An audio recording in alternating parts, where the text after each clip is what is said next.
leo lo siguiente. La amabilidad obviamente beneficia a quien la recibe, pero una nueva investigación demuestra que la amabilidad también puede ser sorprendentemente beneficiosa para quien la practica. Ser amable con regularidad puede aumentar la felicidad y reducir los síntomas de depresión y ansiedad. Y lo que es impresionante es que también parece tener un poderoso efecto en el sistema inmunitario al reducir la inflamación. Estudios demuestran que ser amable con los demás puede mejorar significativamente nuestro estado de ánimo. ¿Por qué? Bien, ese es el tema que vamos a abordar en nuestro foro de hoy. En Ciudad de México está la psicóloga clínica Fabiana Ortega Domínguez. Fabiana, muy buenos días. Muchísimas gracias por atendernos. Muy buenos días, gracias por la oportunidad. Y aquí en Miami nos acompaña Anastasia Gómez. Ella es coach sistémico y ontológico. Anastasia, muy buenos días. Gracias por estar con nosotros. Muy buen día, César, gracias. ¿Por qué funciona esto? ¿Por qué ser amable con los demás no solo beneficia a los demás, sino a nosotros mismos?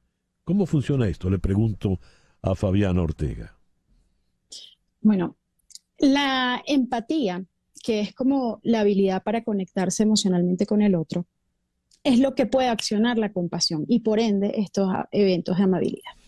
Cuando una persona se conecta emocionalmente con otros y por ende se involucra en actividades de ayuda con los demás, se genera en el cuerpo una serie de cambios hormonales que benefician y ayudan con el sistema nervioso a desinflamarlo, a bajar la presión sanguínea. En específico se habla de la hormona oxitocina. Esta es la hormona del vínculo. Mucho se habla de esta hormona con el tema de la lactancia y las mujeres, pero todos generamos oxitocina con cualquier interacción humana, socializando con personas, ayudando a otros, incluso teniendo sexo. Y con esta hormona, esto contrarresta justo porque disminuye los niveles de cortisol, que es la hormona del estrés. En cuanto más nos vinculamos positivamente con otros, más estamos generando esta hormona del vínculo y más estamos ayudando a desinflamar todas las estructuras del cuerpo que se inflaman con el cortisol. Qué interesante esta explicación hormonal. ¿Y cómo ves tú esto? Le pregunto a Anastasia Gómez. Sí, desde el punto de vista emocional, la conexión que hay, primero yo parto de un principio y yo creo que aquí estamos de acuerdo, que no podemos ser empáticos con otros si no soy amorosa conmigo misma, no soy compasiva conmigo misma. Uh-huh, Y se habla de yo puedo dar de lo que yo tengo. Es uh-huh. cuando yo tengo mi vasija llena, puedo darle a otros. Entonces tengo que ser primero compasiva conmigo misma para poder ser compasiva con otros. También está lo de las neuronas espejos. Hay tantos estudios que ya han demostrado a nivel de la neurociencia que nacemos con esas neuronas, pero hay que desarrollar también. Entonces está lo cognitivo y lo emocional. Y ahí es donde el ser humano se diferencia de otras especies. A ver, si yo planteo lo contrario, por ejemplo, Fabiana nos dice cómo la oxitocina y otras hormonas se benefician cuando yo soy empático con los demás. Y si no lo soy, ¿qué ocurre hormonalmente en mi organismo, Fabiana? Bueno, es que justo como decía Anastasia, la empatía es una habilidad que se puede entrenar. Claro, hay ciertos trastornos de la personalidad, hay ciertas condiciones neurológicas que tienen como característica la falta de empatía y cuando están estas personas presentes, o sea, cuando está esto presente, no se puede entrenar. Pero en general, la empatía es una habilidad con la que uno nace, como dice ella, y que se desarrolla como cualquier otra situación cognitiva. Ahora, el problema, por ejemplo, de entrenar la empatía es que puede ser un tema para maximizarla, pero también como para disminuirla. Porque, ¿qué Uh-huh, pasa? Hay personas que se abruman muy fácilmente al estar mucho en contacto con el sufrimiento ajeno. Por ejemplo, nosotros que estamos en el área de la salud. uh-huh. Y personas incluso que no tienen como tanto entrenamiento emocional, pero sí están en contacto con el sufrimiento, como camilleros, incluso la persona que le sirve la comida a la persona en el hospital. Esta gente está como muy susceptible de abrumarse. Y al abrumarse, eso también disminuye la capacidad de ser empático con el otro, incluso uno puede llegar hasta agredirlo. Por eso es que estar muy pendiente y Ya. automonitorearse y ver, bueno, qué está pasando en mí y qué mío le estoy trasladando también al otro que está sufriendo. ¿Por qué somos amables en algunos casos y antipáticos en otros? Quiero ir a lo siguiente. Esto se lo voy a plantear a Anastasia Gómez. Hay gente que es muy cordial de entrada, casi como que fuese su propia naturaleza. Y quizá con la misma yo podría decir, hay gente que es antipática por naturaleza, gente que es pesada por naturaleza.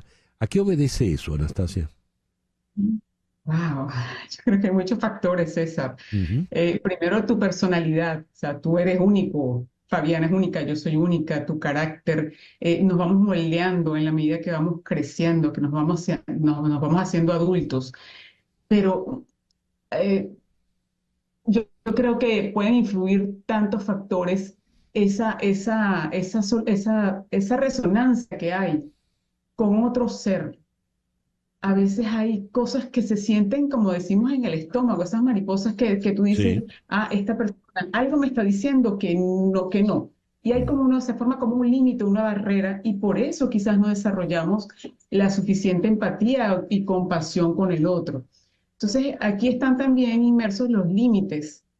Y como decía Fabiana antes, es válido si somos personas altamente sensibles, personas paz o los niños NAS, sobre todo nosotros como adultos, poner límites si nos vemos abrumados y somos esas personas esponja que nos cargamos con los problemas, con las circunstancias del otro. ¿Por qué me cargo con las circunstancias de otros? ¿Yo debo tener algún entrenamiento para no ser esponja? Le pregunto a Fabiana. Sí, bueno, por eso es que los psicólogos y los psiquiatras pasamos tantos años en formación, porque justamente es difícil conectarse emocionalmente con el otro sin involucrarse, porque Mm. para ayudar a alguien que se está ahogando, alguien tiene que estar en el bote, alguien tiene que Ujú. estar con el salvavidas, porque si los dos estamos en el agua es difícil que podamos salvarnos el uno al otro. Entonces, la empatía sin el desgaste emocional se entrena. Y Sí. bueno, eso es justamente lo que nos dedicamos todos los días.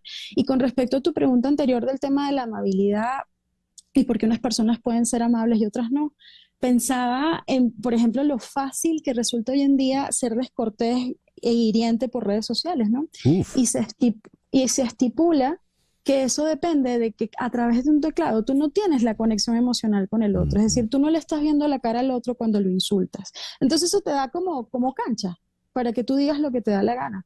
Hay como menos probabilidades, claro, en personas sanas mentalmente, que tú delante de otros le puedas decir las mismas cosas que le dices en línea.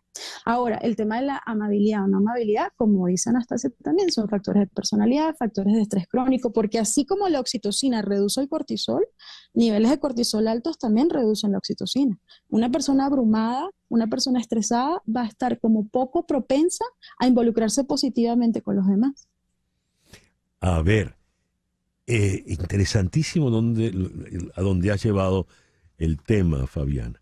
Resulta que el antiguo Twitter, ahora X, es como una suerte de catarsis colectiva, donde la gente entra como para drenar. Y el drenaje viene como matizado por mucho odio, como por mucha rabia. Cualquier tema sencillo pasa a ser algo explosivo y es muy fácil insultar allí. ¿Qué está pasando en esos casos, Anastasia? Ay, yo aquí también tengo que meter el factor educación. El suspiro, yo creo que el suspiro ya dijo mucho en tu respuesta. Sí, lo dije mucho. El factor educación también, o sea, es educación, es cómo venimos formados, es cómo nos enseñaron desde casa y cómo nosotros en nuestra vida adulta también vamos chupando, absorbiendo información Mm. y tener esa capacidad de filtrar, porque si el otro, si yo soy la que recibo el insulto, también, como decía Fabiana, yo también me tengo que blindar como Ujú. personaje público que podemos ser, que estamos ahí expuestos. Ahora, el que está del otro lado se siente con la libertad de decir, porque no tiene un manejo emocional,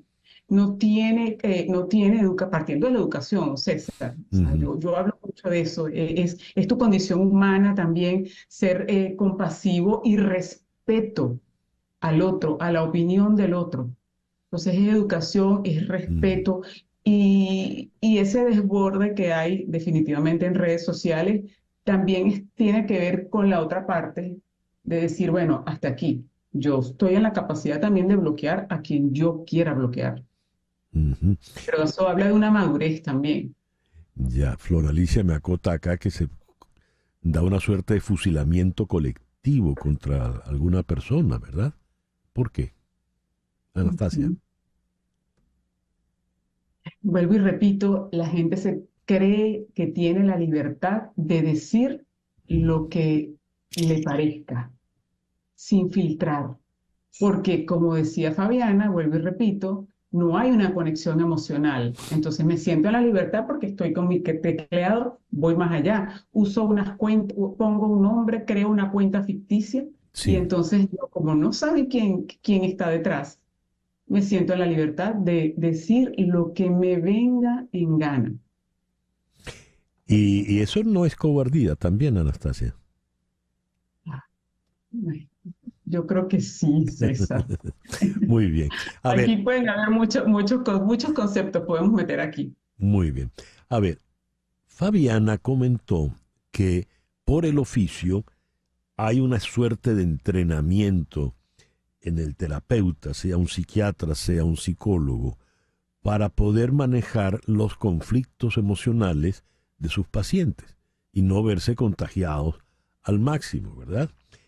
Y Anastasia responde que la educación, la formación que se tiene desde el hogar, influye en la manera de relacionarse con los demás y en el comportamiento generalizado. Te pregunto, Fabiana, Ujú. ¿hay manera de educar ya en estos universos globalizantes, redes sociales, etcétera, etcétera? ¿Hay manera de educar para la amabilidad, para la cortesía? Sí, de hecho hay una psiquiatra americana, Helen Reese, que les recomiendo que la busquen. Creo que es la persona más capacitada en este momento para hablar de empatía, se dedica a eso. Tiene libros, da clases en Harvard y actualmente ya tiene un programa de entrenamiento en empatía. Ujú, Ya está trabajando primordialmente con personajes en el área de la salud, desde el camillero hasta el médico, porque ella dice que se ha visto, por ejemplo, no solamente en mi trabajo, por ejemplo, yo trabajo con lo emocional, pero también en el área de la salud física, por llamarlo así, se ha visto que el proceso de recuperación se recorta muchísimo cuando el paciente se siente escuchado, atendido, sin juicios y realmente contenido por todas las personas involucradas en su tratamiento. Y ella también ahorita está entrenando a personales, a personal de policías, ¿no? Y ujú, bomberiles, etcétera, etcétera. Entonces, sí, la fortuna es que en personas mentalmente sanas, pues como te digo, hay trastornos psicopáticos, trastornos narcisistas, personas dentro del espectro autista que como condición de su trastorno o de su condición no pueden generar empatía, pero afortunadamente la prevalencia en la población es mínima de ese tipo de ujú. personas. En general, nosotros tenemos eso como condición innata que se puede ir entrenando en la medida que uno interactúa con otros, como dice también Anastasia, con el tema de la educación en casa, y también, por ejemplo, cosas tan sencillas como estar pendiente de tu postura, del contacto visual. No es lo mismo que tú me estés contando, César, un problema y yo esté con mi celular o esté viendo para el Ujú, techo o esté con los brazos cruzados, ¿no? Si yo tengo una actitud de, sabes, de mi cuerpo hacia ti, te estoy viendo a la cara, incluso el silencio es sumamente contenedor. O algunas frases, por ejemplo, si uno no sabe cómo ayudar a otros, incluso hay frases genéricas que pueden ser muy contenedoras como qué duro esto que estás viviendo, cómo te puedo ayudar, de verdad has pasado por mucho. Incluso decirle esas cositas muy genéricas a la gente contienen bastante. Y la verdad es que ayudar es tan fácil y ayuda a la persona que recibe el acto, pero también a la persona que uno lo está haciendo. Al final la compasión no es del todo altruista, uno obtiene cosas de eso, te da un propósito, el ujú. propósito le da significado también a tu vida, y amén de todo este berenjenal hormonal que ayuda a bajar la presión sanguínea y todo lo que ya explicamos. Oye, me resulta interesantísimo todo lo que han comentado. Lamentablemente el tiempo se nos ha venido encima. Una última preguntita, Anastasia. Si yo soy empático, yo puedo abrirme, ¿verdad? Ante las personas, no tengo miedo. En fin, estoy bastante seguro de mí, no tengo problema. Si no soy empático es porque tengo miedo de los demás. No necesariamente, César. Fíjate que lo describía Fabiana. Pueden haber condiciones que te llevan a no desarrollar la empatía, a no ser empático. Entonces, no necesariamente porque tienes una personalidad que eres muy, muy cerrada, porque yo tengo el caso en casa. Mi esposo es un hombre que tú lo ves y él es un tipo que se ve muy serio, pero puede ser muy empático cuando él quiere ser muy empático. Entonces, eso es un entrenamiento que tú lo puedes ejecutar, llevar a cabo con disciplina, día a día, día a día. Eso es como el músculo que lo estamos trabajando. Ajá.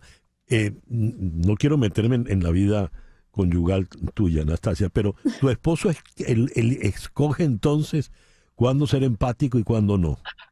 Puedes cogerlo. Ajá. Claro que sí, puedes escoger cuándo ser más empático, Mm, porque hay mucho más conexión, sobre todo desde el punto de vista de trabajo.